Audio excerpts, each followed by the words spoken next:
Gawain sa pagkatuto bilang dalawa. Piliin sa kahon ang kahulugan ng tambalang salita. Isulat ang letra ng tamang sagot sa sagutang papel. Number 1, punong abala. Number 2, salungguhit. Number 3, balik tanaw. Number 4, gawang kamay. Number 5, tubig ulan. A. Tuwid na linya na nasa ilalim ng salita. B.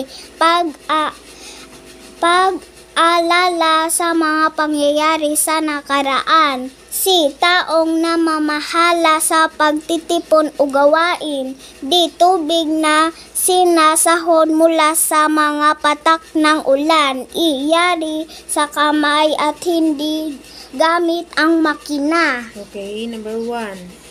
Punong abala. Ano po ang answer mo? C. Taong namamahala sa pagtitipon o gawain. Okay, ang number 2. Salungguhit. A. Tuwid na linya na nasa ilalim ng salita. Okay, number 3. Balik tanaw. Balik tanaw. D. Pag-alala sa mga pangyayari sa nakaraan. Okay, number 4. Gawang kamay. Gawang kamay. E. Yari sa kamay at hindi gamit ang makina. Number 5. D. Number 5 ay tubig ulan. Ano po ang answer? D po.